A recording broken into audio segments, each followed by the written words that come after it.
Hello, encouragers. I'm Rebecca Scott, wife, mother of 4, author, and owner and designer of Rebecca Scott Designs.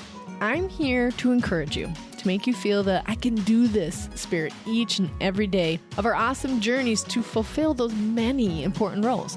I believe we are fully equipped to execute, and I will provide you with as much knowledge and practices and systems as I can to help you understand just what I know you can do. Execute. We got this.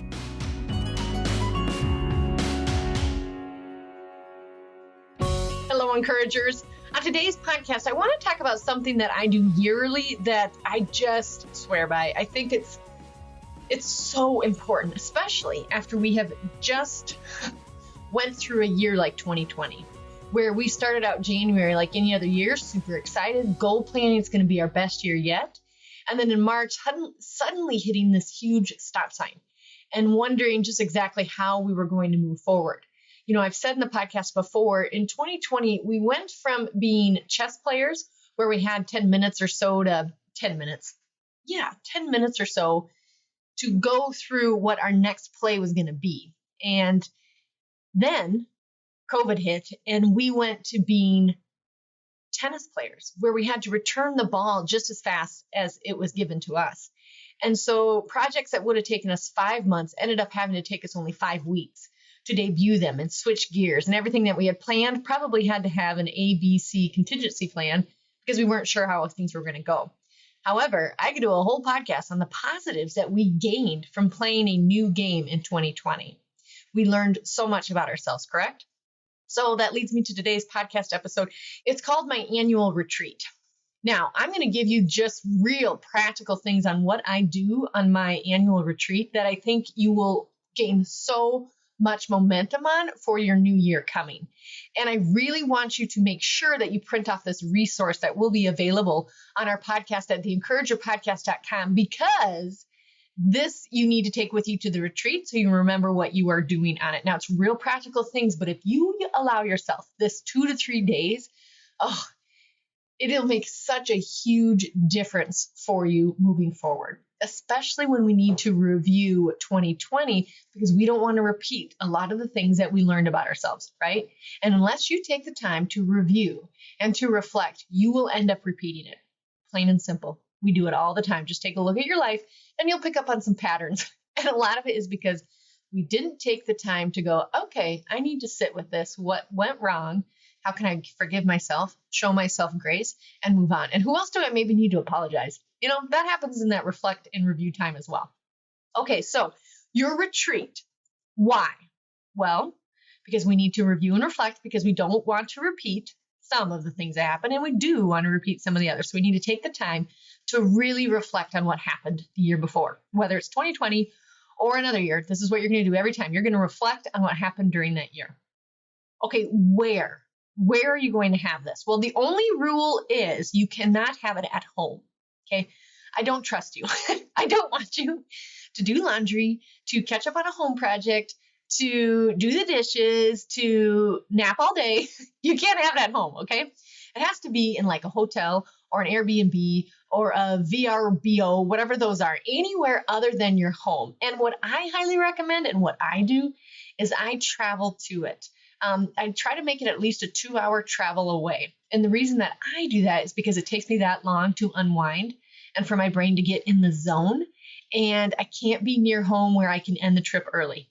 I know, I just have to set those rules for myself. So I highly recommend, not highly recommend, it's a rule. Your annual retreat cannot be in your home, okay?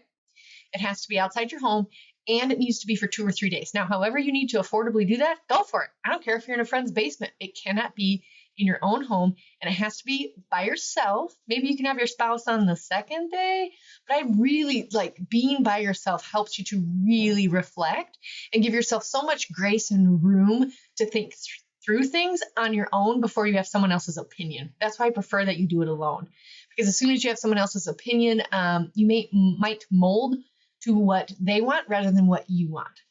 Okay. Now the how. Okay, this is the fun part. And I'm going to tell you some of the details to go over in your retreat. But here's the how. You need to have writing utensils, highlighters, Sharpies, pens, pencils. Go have fun at the office store, right?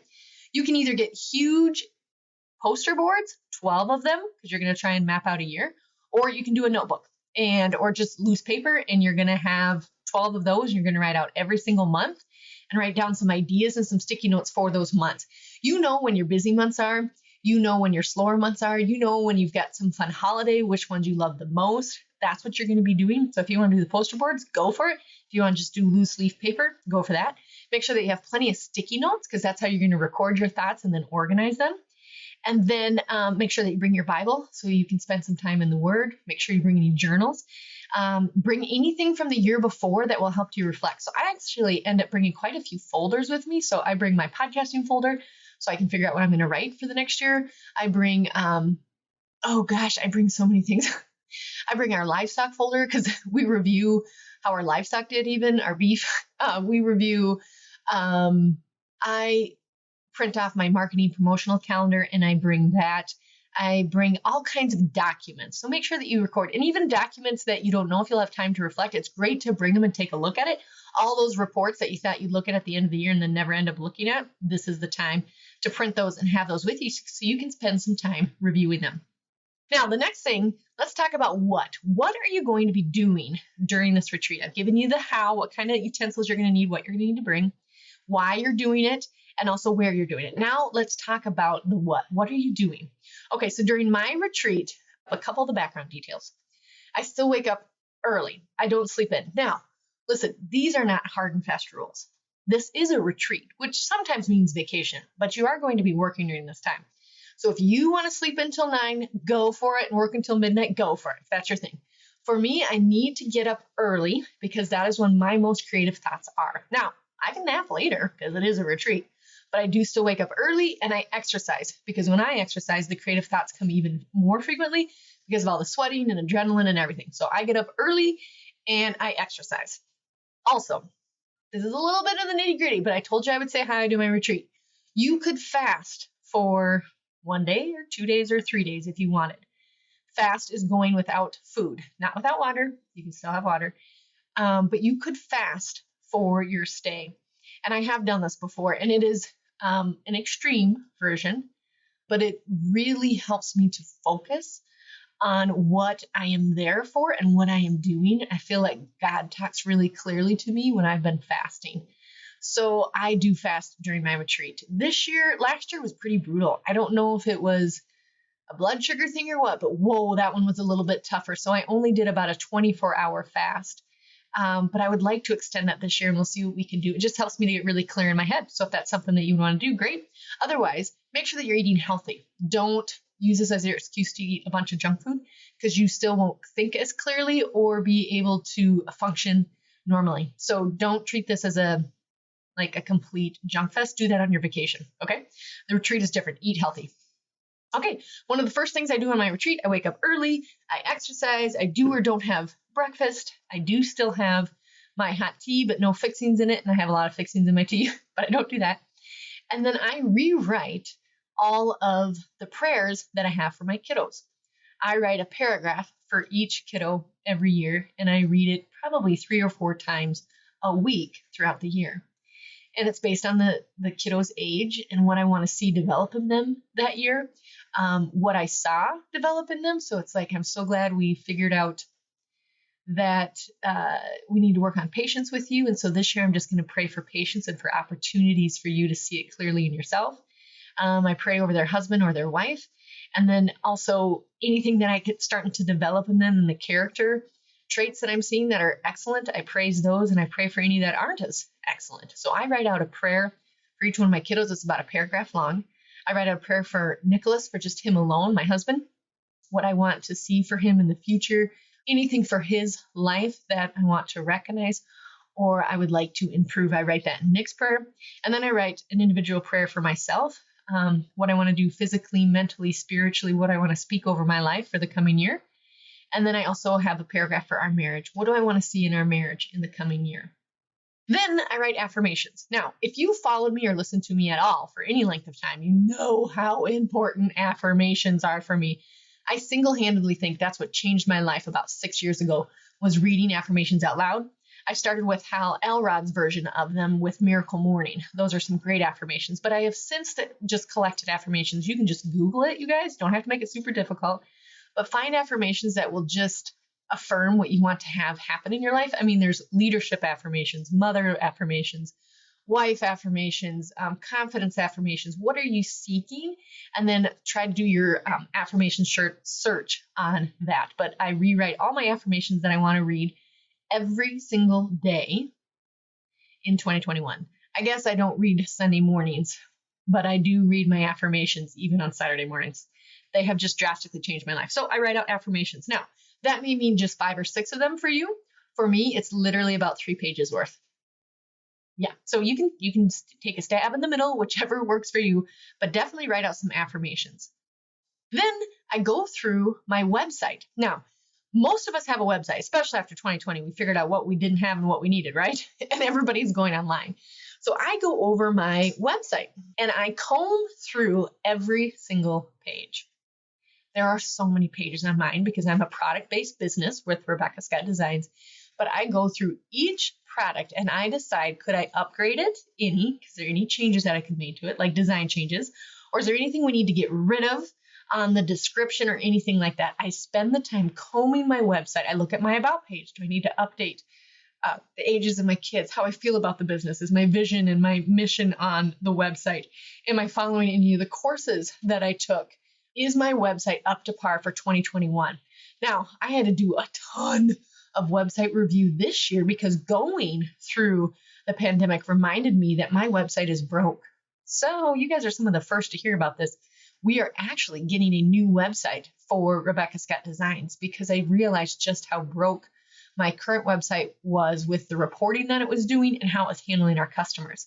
And our customers are the most important thing to us. We want to serve them well. And our current website was not doing that. And it was not serving my team well at all either. I mean, we were just getting frustrated with how it would report.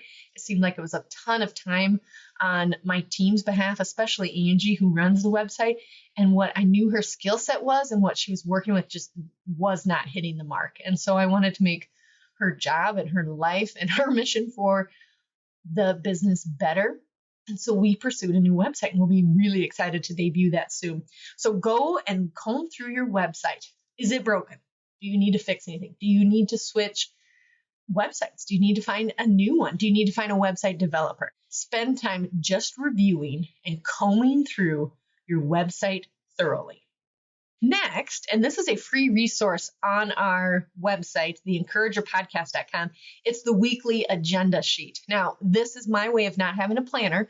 I recorded a podcast called Why I Threw My Planner Away. Highly recommend it, especially as you're entering a brand new year.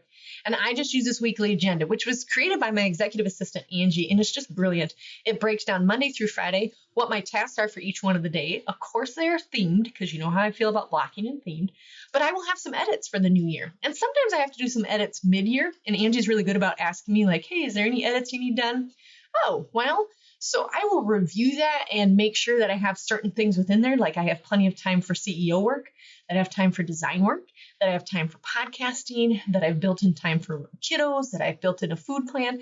So take a look at that resource. You'll love it and start using it.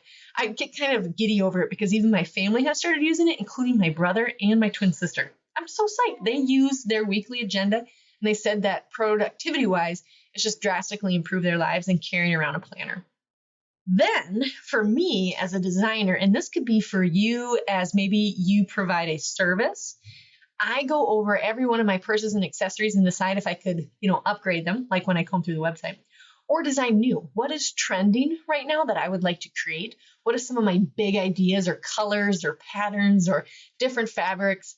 I seriously started smiling just thinking about what kind of new things do I want to introduce to my current position as the creator and the designer. So for you, what would that mean? Is there some new materials you want to try working with? Is there some new vacuums? Let's say you clean homes for a living, residential or commercial, and you want to upgrade your vacuums or your cleaning supplies. What could you edit or add to or take a look at for your position? What do you need to upgrade or change? Also, I take a look, since I just did my weekly agenda, and I take a look at what I want to upgrade, whether it's equipment or designs or whatever, and I map out when am I going to find the time to do that. So every week, when am I going to design something new? Am I mapping out the time to do what I am the most skilled at with my job? If I am just doing practical things and ticking them off the list, which believe me, I love to do, but am I spending enough time in CEO work or design work? Okay, the business fails if I'm not behind the cutting table. So I have to remind myself frequently, how many hours a week do I need to be designing, searching for fabrics, searching for styles? How often do I need to be doing that, and how much time? Have I mapped that out to be in my zone of genius as well? Then I also take a look at my podcast business here. I take a look at the graduates that we have coming up, how I'm going to spend time with them, how I'm going to develop that program even more. If there's anything for the encourager that I can write a new version of my book, write a whole new book, write any course content, write any videos, I spend some time on that as well. And you may be the same way. Maybe this is where you start developing some of your hobbies, or maybe you have second things that you're exploring, or maybe it's your volunteer activities. So this is time to kind of do your second thing in life and develop that out a little bit more. Then I rewrite my staff prayer. Now, you may not have a staff. You may be just you. But remember, you need to be having a staff meeting every week or bi-weekly, even if you're a team of one. Okay? So I rewrite my staff prayer. What do I want to speak over the business for me and my team for the coming year? Then I also take the time to find out, what is my word for 2021 going to be? Now, this also can just be a Google search. This can be spent time in prayer and God just revealing it to you. Last year, this is kind of comical, you guys. My word was gather. Well, we did definitely gather in 2020, but at home. I thought gather was going to mean, multiple people in a large scenario. And when I realized, no, gather could actually mean just gather the people that I love around me and get really tight with those. And I did get really tight with my current team and also with my family. So my word was gather. What will your new word be? I also go over my marketing promotional calendar, which also I've recorded several podcasts on what that is. That is just mapping out your year marketing wise, what you're going to promote. We do it every week, but maybe for you it's bi-weekly or monthly. I print off the whole year, which we have planned that far in advance this year, and kind of flesh out some of the details. And this is where you would use your poster boards, everybody, and you would get to say, okay, I did decide during Halloween, I want to do a really fun costume contest. So you would write that in the month of October. In the month of January, I just want to help everybody set their goals, or I want to show them how I organize my whatever. This marketing promotion calendar you need to do for your business, and fill it out in as much detail as possible, because it'll allow you to plan ahead in your brain and also on paper what you want to see happen for 2021. If you're not writing it down and it's in your head, it's not going to happen. Plain and simple. So I definitely go over my marketing promotional calendar, and then I approve the first quarter. If you're in business, you need to be working out at least 12 weeks. I know some of you just rolled your eyes and are like, that's not going to happen. But let me tell you, I recorded a podcast on this as well. It is how I 5X my business 5 times when I planned out. So if you can plan out a whole quarter, think how much more you could make during that quarter, because you already had all the supplies ordered. You had the pep and the cheering going on, meaning you had already kind of sneak peeked it to your customers. You had it all planned out. You sent out the little invites. If you plan out 12 weeks in advance, you will make more money. Plain and simple. Your team will be more on board. You will be more on board. You'll feel way less stressed and way more energized to stay in your zone of genius because you have planned ahead. Okay, so you definitely, by the time you leave this retreat, you must have your marketing promotion calendar, your marketing planned for at least 12 weeks. Okay? That means March 30th. I want you to have that plan before you leave. That'll be huge, huge part of your planning. Then I also go over my food plan. I go back and forth on my food plan frequently. I'll try some frozen meals, or I'll try crock-pot meals, or I'll try somebody's plan for 12 weeks. And every year I make it different. And I would love to say that I have a solid food plan that I just use and it's no fail, but I tend to try different things every year. And I've just decided that that's okay. And I'm going to give myself grace about that. But I definitely look at my Pinterest boards and write down a few more of the recipes that I loved and try to organize it a little bit more and create more of a winter 6-week plan versus my summer 6 weeks plan and the different recipes within that. But it is important to look at your food plan, because remember, We do not want to spend so much time, so much mental bandwidth on thinking about what's for supper, right? We want to think about what's on the horizon, not food. See how lovingly I talk about the food system? Mainly, I talk about it because it's a necessary evil. We need to feed ourselves. We need to feed our family. I'd like to do it with more happiness, and for me, that means planning it. Hey, encouragers, it's a new year. It's a new year. We totally need a new year, don't we? Listen, if you want some simple accountability every month, some encouragement, some awesome resources, some courses you can take, please join me on my Facebook closed group to you if you sign up. Go to theencouragerpodcast.com. It's only $30 a month, and you can become a member, where every month I have a webinar on something that you have requested and some of the sneak peeks of what I offer in our master course. So make sure to sign up to be a member of the Encourager group on Facebook. Go to theencouragerpodcast.com. Okay, then I also do something that I think is very wise. I plan out 3 hours that I'm going to reserve during every quarter to review my goals and what I did at the retreat. So let's say you have this amazing retreat, you get home, it's great, you don't do anything with it, which that's not going to happen. I'm going to tell you how to avoid that. But you also plan every quarter to go back over what you did during your retreat and what were your goals. Did you meet them? You need to plan again during every quarter to have this review time to see if you're hitting the mark or not. For me, I go over my art show list. What shows am I going to do in the coming year? So for you, this may look different. Maybe yours aren't art shows. Maybe they are booth events. Maybe they're trade shows. Maybe they're trips that you need to plan to learn something new, or courses you need to take. But that's where during this retreat, you'll think through a little bit of the show season. Or if that's maybe for you, it's more like course season or the books that you want to take, but you're going to write down what shows am I going to, what shows am I going to speak at, what shows am I going to attend. Write down what do the shows look like for you. And of course, I'm unsure this year with what those are going to look like, but I'm going to plan for what I can. Then I go over my annual goals with my accountant. Hopefully by now you've got a bookkeeper or an accountant that can help you go over your numbers, give you some great markers, ask them, what do you see that happened during this year that I could improve on? What are some significant markers for me in my business during 2020? That may not be the year to review, or maybe it is, because during something like that happens, we learned a lot about ourselves, including the numbers. Do not ignore the numbers. Okay, don't be afraid of them. There's numbers. They don't even have feelings. They don't. You're the one putting feelings to them. Just know your numbers. It'll drastically improve your personal life as well. When you just know the numbers, you don't have to be scared of them. You just know them. Okay. So I go over my annual goals with my accountant, Molly, and make sure I set new goals. My new goals for myself is daily, weekly, monthly, and my overall goal for the year. Yep, I do narrow it down to that. She helps me come up with those numbers based on the year before and then what kind of percentage I want to grow by, and then helps me figure out what that would look like. You're also going to be in prayer during a lot of this. Now, what that looks like for you may be different for all of us. I think it's interesting how people worship. You maybe want to crank the music up and sing with your hands in the air. Maybe it's complete silence where all you can hear is your heartbeat and the wind blowing on the windows. Whatever worship and prayer looks like for you, I highly encourage you to have some time where you get in that zone. Maybe that's lighting a candle. Maybe it's music. Maybe it's completely in the fetal position after the year we had. Whatever it looks like to have worship, make sure that you're building in time to worship during your retreat. For me personally, it can be all of the above.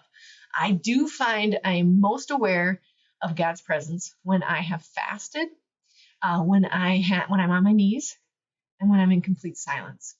And it's very difficult for me to be in complete silence because of my racing mind. So it's not really the environment around me that bothers me. It's just my mind takes so long to slow down and listen. And so I just repeat a mantra over and over. Holy Spirit, you are welcome here. Holy Spirit, you're welcome here, until my mind can slow down enough. So feel free to borrow that if that would help you during your retreat to get in a worship zone. I also go over my Friday sales report, and that is just a fancy document, again, that Angie created for my business that I can review how I did weekly for every single month and how many new people I got on social media, even what products took off more than others, or how can I explain why it was a down week, or how can I explain why it was an up week. I take a look at that and just kind of review, did we hit the marks? Then this one's so practical. Clean and organize your phone apps. Do you have a bunch of apps on your phone that you don't use? Seriously, this is me. And you know how lovingly I refer to phone apps and anything app related is I feel like I'm Laura Ingalls Wilder sometimes. And I promised I would not say that very often, and I'm trying not to. But I had to download an app for a kiddo's kindergarten class or something. So I combed through and find out, like, what of these do I actually need? Then I head into my pictures and my videos and I clean them out. Download them to your desktop or wherever you want to get those books created or those video apps created, whatever it is. Clean up your photos and your videos. Wouldn't that be amazing if we actually did that yearly?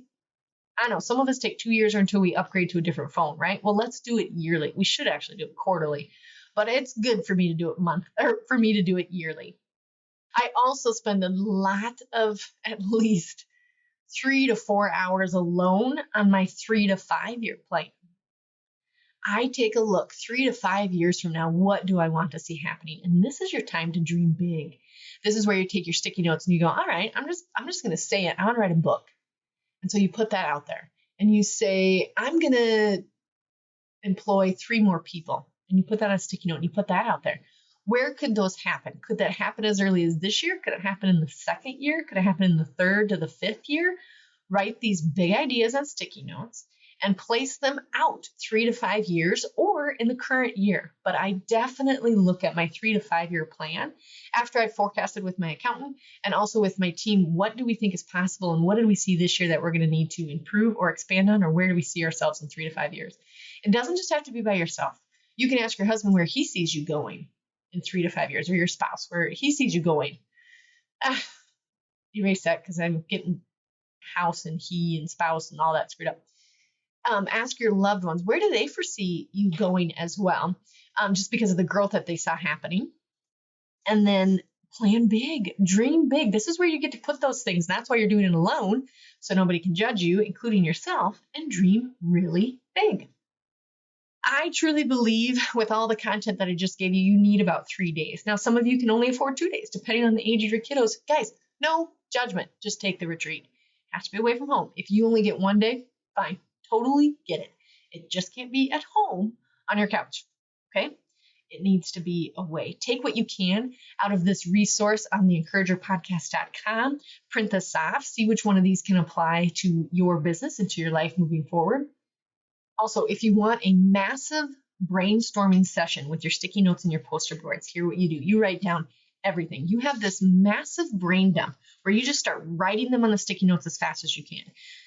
A way to trigger that is start thinking through the months. You could do that. You could think through what do you want to do in January, February, March, or you could just like brain dump and just think every single idea that you've ever had. You wanted to have a style session. You wanted to have a photographer full time. You wanted to write a journal. You wanted to have affirmations written. You wanted to order boxes. I'm talking like everything you can possibly think of. Just brain dump. You're going to be by yourself. You'll have this time. Just brain dump everything big, large, small, medium, supplies, whatever. Just write it all down in the little sticky notes. Then organize those sticky notes by themes. Like, okay, this is clearly about growth, so I'm going to put it in this category. This is clearly about holidays, whatever the holiday is. This is about staff, so I'm going to put the sticky note here. This is about my 3 to 5 year plan. This is about sources. This is about whatever it is. You'll start to see themes as soon as you can brain dump and get it all out. Okay? And then as you have the time to reflect, which you will have, you can group them a little bit better, then come up with an execution plan for how you're going to do that. Now you can place it in the month of January or February or March. You know, like this is, okay, I'm going to start thinking about this in this month because it makes sense because of this. And I'm trying not to be vague here, you guys. It will all come together when you start writing out these sticky notes and where to place them in the themes that you're seeing coming. Okay. I love this retreat so much. I look forward to it every single year. It is just a place where I can place all of these ideas that I kept saying, oh, I'll do that next month, or I'll do that tomorrow night, or I'll do that in a year. Like I didn't have a place to put it. This retreat allows me to brain dump all of the ideas, find the common themes, place them on my calendar where I think they could start happening, and cause me to do amazing amounts of action. People are always asking, how do you do it? Well, part of it is because of this retreat, getting it on paper out of my brain and onto paper, and then onto months, and then onto action plans. I'm not doing this alone. I have an amazing team that helps me, but they need an amazing leader. And for me to be an amazing leader, I need to set myself apart and plan. I need to retreat. I think of the Bible story when even Jesus left for a while because he needed to go and pray. He needed to be away from the crowds. He needed to stop doing amazing miracles and just get away and pray for a little bit to talk to God. Treat this as that, a holy moment for you to just focus on what God has planned for you, what you would like to ask for, what you desire, and also what you need to change. And unless we stop rolling with the punches, which we did a lot of in 2020, we will not be able to gain any momentum. We'll just keep rolling. And I want you to roll forward, not in the same punch bag back and forth, back and forth. We're going to roll the ball forward. And part of that is planning and retreating and reviewing. Okay, now that you have all of this filled out, you've had your awesome retreat, you are not going to go home and just let it be as a pile of something that you like to do, but you're not going to execute on, right? No. I would never tell you to take these 3 days and then do nothing with them, which can happen because of the overwhelm once you get home. So take these pieces of paper, and when you get home, allow yourself some time to implement it. Where are you going to get these done? Now, you probably organize your sticky notes according to month. So the best thing you can do is hold yourself accountable by emailing or writing or whatever, having a meeting on what happened during your retreat. What were your revelations? What were your projects that you got planned? What were the new upgrades that you need to have? You need to talk with someone outside of yourself, even if you're a team of one, about what you discovered during your retreat. You can also tell us on the Facebook community. We would love to hear what you got planned so that we can help hold you accountable. But going home with this amazing stack of everything that you want to accomplish and not tell anybody is the worst thing that can happen. You do need to tell at least one person about what you are going to change for the new year and what you learned from your retreat. Then really get into the details of where are you going to make this happen?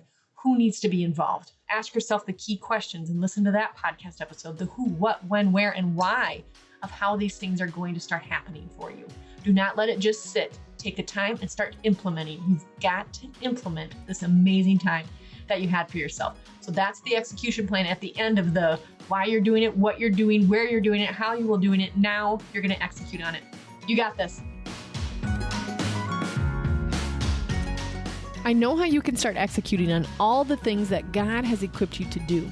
You can pick up my book at theencouragerpodcast.com and check out the store complete with book, journal, and the master course.